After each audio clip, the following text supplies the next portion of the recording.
নমস্কার বন্ধুরা, আমি যুথিকা তোমাদের সামনে নতুন একটা ব্লগ নিয়ে চলে এসেছি। আজকের কিন্তু সবাইকে যে যখন দেখছো ভিডিওটা তাকে সেইভাবে শুভেচ্ছা জানালাম। যদি সকালে দেখো অবশ্যই গুড মর্নিং, যদি সন্ধ্যের টাইমটা দেখো অবশ্যই সবাইকে শুভ সন্ধ্যা, আর যদি রাত্রে দেখো অবশ্যই গুড নাইট।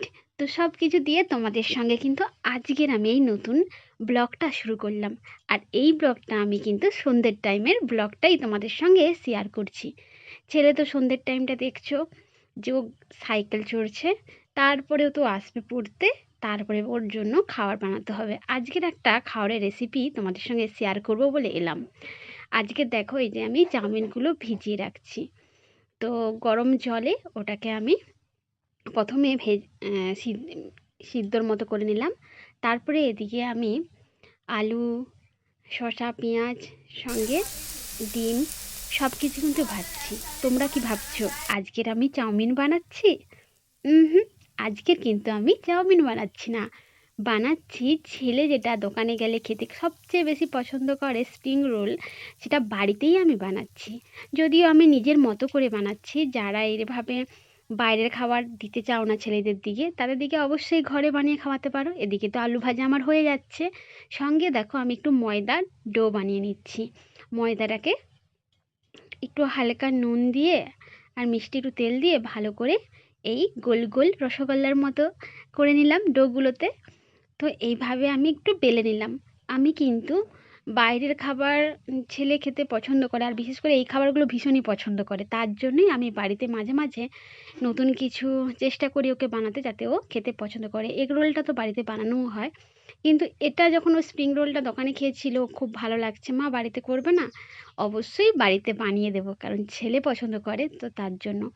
তো দেখো এইভাবে ছোট্ট ছোট্ট আমি রুটির মতো বেলে নিয়েছি। তার মাঝখানে কিন্তু আমি দিয়ে দিলাম চাউমিন, যেটা আমি শসা, আলু, পেঁয়াজ, ডিম এই যে চাউমিনটাকে বানিয়েছিলাম, তো সেইগুলো দিয়ে দিয়েছিলাম। আর তার মাঝখানে আমি দিয়ে দেব কি বলো তো, যেটা খেতে আম্মি লাগে, খুব সুন্দর লাগে খেতে, তাই না? এই যে সস দিয়ে দিলাম। ছেলে যেহেতু ঝাল খায় না, তার জন্য ওকে টমেটো সস দিয়েই বানিয়ে দিয়েছিলাম। আর আমরা হচ্ছে চিলি সস এইসব দিয়েই আমাদেরটা বানিয়েছিলাম, ও লঙ্কা দিয়েছিলাম। কিন্তু ছেলে তো লঙ্কা একদমই খেতে চায় না, তার জন্য তো ওর জন্য আমি একদমই লঙ্কাটা দেইনি, তো এমনি এইরকম করে বানিয়েছিলাম। এই যে চিলি সস দিয়েছিলাম আমাদের জন্য, আর ছেলের জন্য কিন্তু শুধু টমেটো সস দিয়েই আমি বানিয়েছিলাম, কারণ ও ঝালটা একদমই পছন্দ করে না তার জন্য। তো এইরকমভাবে সুন্দর করে, যাতে না এই ভেতরের যে মশলাটা দিবে সেটা তুমি চিকেন দিয়ে করতে পারো, যা দিয়ে করতে পারো। আমি কিন্তু এটা হচ্ছে ডিমের সাথে করেছিলাম। তো এরকমভাবে ভালো করে বানিয়ে নেবে। দুপাশে মুখটা মুড়ে দেবে, যাতে না ভাজার সময় ওটা বেরিয়ে যায়। তো অনেকে মনে করলে ওটা কিন্তু ধরো মোমোর মতো সিদ্ধ মানে করে নিতে পারে, ভাপা টাইপের করে নিতে পারে, কিন্তু আমি এগুলোকে একটু ভেজে নেব। এই যে আমার অনেকগুলো হয়ে গেছে বানানো, বানিয়ে তো নিলাম, আর তোমাদের সঙ্গে এটা কিন্তু খেতে কিন্তু অসাধারণ লেগেছে। আর এদিকে দেখো আমি একটু তেল গরম করতে বসিয়ে দিলাম। তো বাড়িতে জিনিস খেতে তো সত্যিই অসাধারণ লাগে। আর এই যে বাড়িতে বানিয়ে নিচ্ছি, সুন্দর সুন্দরভাবে ভেজে নিচ্ছি এইগুলোকে। তো ভাজা তো আমি করছি, আর ছেলের পছন্দ এতটাই করেছিল, তো এটা কিন্তু বাড়িতে প্রথমবারই বানিয়েছিলাম।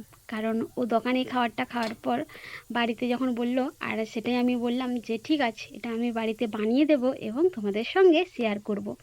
তো বাড়িতে যখন বানিয়েছি শেয়ার তো করছি, কিন্তু এই যে লাল লাল করে ভেজে নেব। কেউ যদি মনে করো তেলে ফ্রাই খাবে না, সেটা এমনি ভাপার মতো করে নিতে পারো। তো আমি এইভাবে একটু ভেজে নিলাম। তারপর দেখো এদিকে সুন্দরভাবে ভেজে নিলাম, আর এটা খেতে কিন্তু অসাধারণ লেগেছিল। তো এইভাবে আমার অনেকগুলোই হয়েছিল, প্রায় 10 পিসের মতো আমি করে নিয়েছিলাম। এই যে সুন্দরভাবে, ছেলের যেহেতু পছন্দ আর ভিতরের ওইগুলো সস দেওয়া থাকার জন্য খেতে আরও বেশি ভালো লাগছিল, আমি আমি ব্যাপার।